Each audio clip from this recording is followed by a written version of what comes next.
Ready ready আজকে কি কারণে আপনাদের এখানে আসা? Today we have come here in District Court Agartala mainly to apply for a bail. You all must have seen the incident of 27 January where after on day 52 of our sit-in demonstration program, police personnel have dismantled both the pandals and so many of our teachers were arrested and they were kept in several isolated places. And due to that, in that day's incident, police personnel have filed case against all JMC leaders, and few JMC leaders have got bail, and the rest, we are around here, around 7 to 8 teachers. We have come here to apply for a bail. Case now under case number 19, case was filed against us. So that is the reason why JMC, some few members of JMC have come here to apply for a bail, and most probably we might get bail. So we are waiting for the bail paper so that we can live a free life.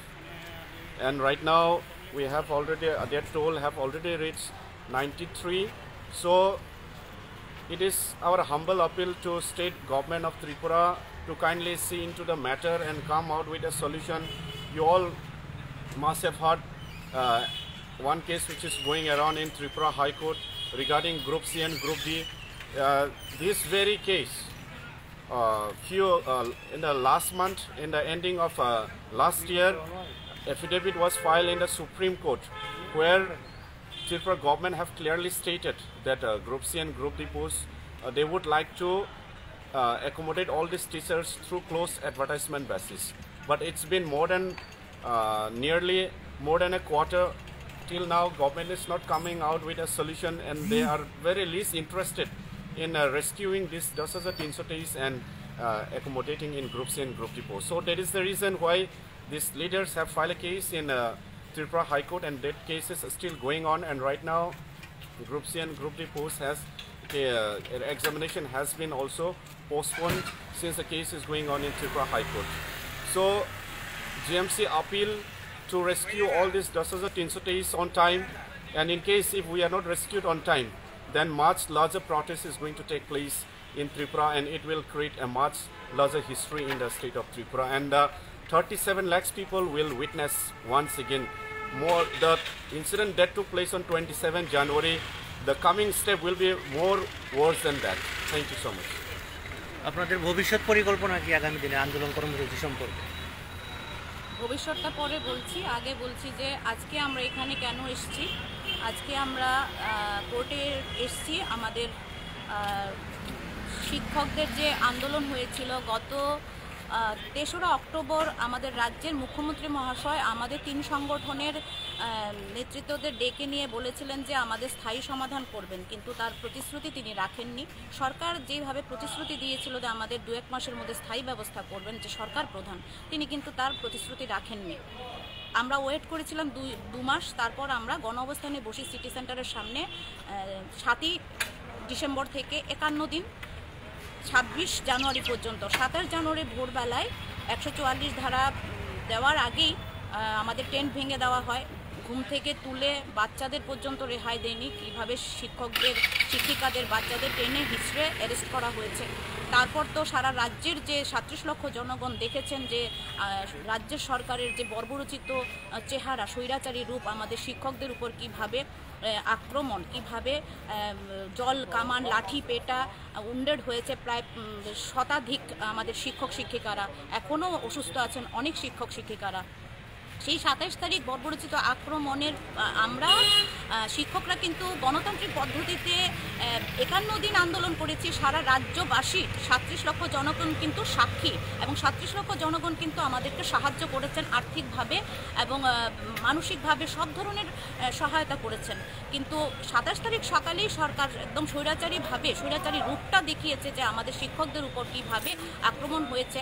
এবং আমরা 10,323 শিক্ষকরা মুখ্যমন্ত্রীর কাছে জবাব চাইছিলাম যে আমাদের স্থায়ী ব্যবস্থা করবেন বলে উনি করেননি। আমরা গণতান্ত্রিক পদ্ধতিতেই আন্দোলনে করছিলাম এবং মুখ্যমন্ত্রীর উদ্দেশ্যেই রওনা দিচ্ছিলাম, কিন্তু সেখানে সেদিন সকালবেলা ভোরবেলা একদম প্রিপ্ল্যান্ড ছিল তাদের, এবং তারা সেইভাবে আমাদের উপর আক্রমণ করে জল কামান, টিয়ার গ্যাস এবং লাঠিপেটা করে আমাদেরকে ছত্রভঙ্গ করে দেয়। সারা রাজ্যবাসী এটার সাক্ষী।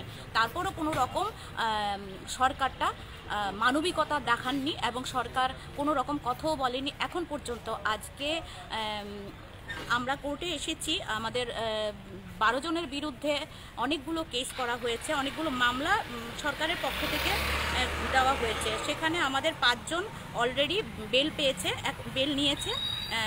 পেয়েছে। এখন আমাদের 7 জনের পেন্ডিং আছে, সেই জন্য আমরা কোর্টে আজকে বেল পিটিশন করতে এসেছি। আমাদের 7 জনের টোটাল 12 জনের বিরুদ্ধে অনেকগুলি মামলা করা হয়েছে। 120B, 144, 142, 143, 353, 332, 307, 427, 188 এগুলি করা হয়েছে। মূলত আমরা বেল নিতে এসেছি 307 ধারা, এটা অ্যাটেম্পট টু মার্ডার কেস করা হয়েছে। আপনারা 37 লক্ষ জনগণই বলুন, আমরা শিক্ষক শিক্ষিকারা গণতান্ত্রিক পদ্ধতিতে কিন্তু আমরা আন্দোলন করছিলাম সুশৃঙ্খল পথে, কিন্তু সরকার আমাদের উপর বর্বরচিত আক্রমণ করলো, লাঠিপেটা করলো, জল কামান করলো, টিয়ার গ্যাস দিল, আমাদের মাথা ফাটালো, হাত ভাঙলো, পা ভাঙলো, অসুস্থ হলাম। সেই সরকারটা আবার উল্টো আমাদের বিরুদ্ধে মামলা করছে, অ্যাটেম্পট টু মার্ডার কেস দিল।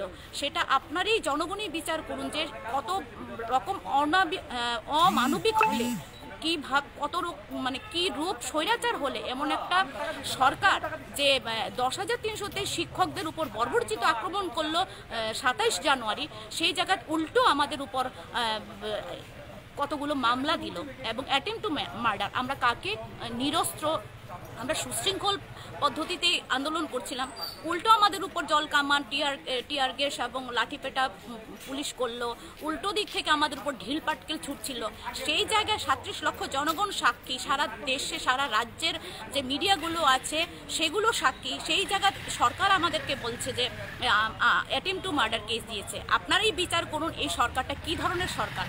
তারপরও সরকারের কাছে আবেদন করব, আপনারা অতি সত্বর আমাদের যে এই পর্যন্ত 93 জন শিক্ষক শিক্ষিকা মারা গেছেন অনাহারে, টেনশনে, হতাশায়, পরিবারগুলো চলছে না, আমাদের চাকরিচ্যুতির 1 বছরের উপর হয়েছে। আপনারা কথা দিয়েছিলেন আমাদেরকে স্থায়ী ব্যবস্থা করবেন, এখন পর্যন্ত আপনারা কোনো রকম ব্যবস্থা করছেন না, আপনারা মানবিকতা দেখাচ্ছেন না। আপনারা বলেছিলেন আমাদেরকে স্থায়ী ব্যবস্থা করবেন, আমাদের এখন পর্যন্ত 93 জন শিক্ষক শিক্ষিকা মারা গেছেন। ওই পরিবারগুলোর কথা আপনারা চিন্তা করুন, ওই পরিবারগুলো অনাথ হয়ে গেছে। সেই পরিবারের ডাইং হার্নেসে সরকারের কাছে আবেদন করব একটি করে সরকারি চাকরি দেওয়ার জন্য, এবং আমরা যারা এখন পর্যন্ত জীবিত আছে আমাদেরকে স্থায়ী ব্যবস্থা করে আপনার প্রতিশ্রুতি পালন করুন সরকারকে, এটাই জানান দেব। এবং বেল পিটিশনের জন্য আমরা বাকি 7 জন আজকে আবেদন করেছি, সেটা সরকার চিন্তা করবে বা আইনিগত ব্যাপার সেটা আইন চিন্তা করবে কি হবে। অলরেডি আমাদের 5 জনের বেল হয়ে গেছে।